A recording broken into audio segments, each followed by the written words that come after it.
I think for me, it's just, again, people talk about, like masculinity and this term that gets thrown around all the time, like this toxic masculinity and whatever the fuck that means.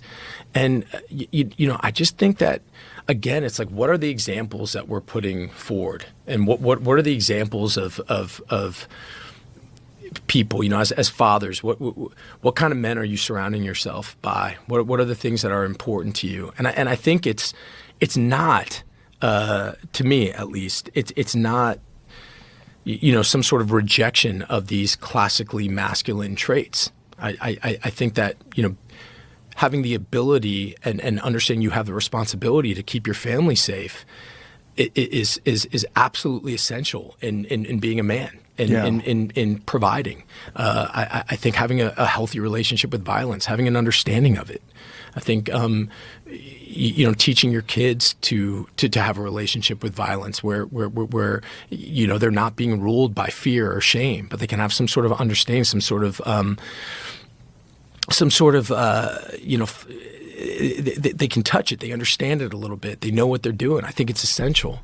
And I also think, being accepting, being kind, being open, being generous, being empathetic are also, part of being a man. And I think that, oftentimes, because so many of the people I think who are kind of leading the charge on and who have, so much, sort of have so much of the platform at their disposal are kind of leading in these sort of toxic ways where it's all a bunch of bombast and bullshit. And to me, like it's been my experience, folks who really know what they're doing in that world really don't need to, show off about it at all. Right, the people that are high achievers, they don't really have to beat their own chest and I think that's right. blow their own horn. I think that's right.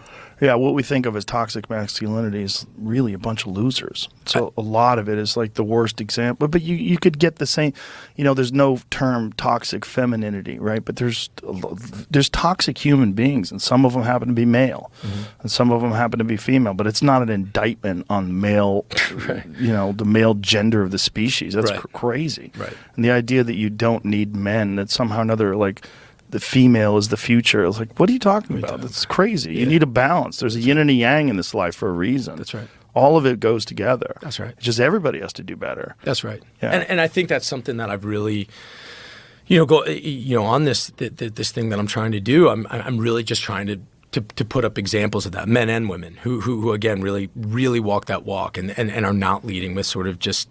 And trying to give whatever platform I have to those kinds of people who are real examples of that.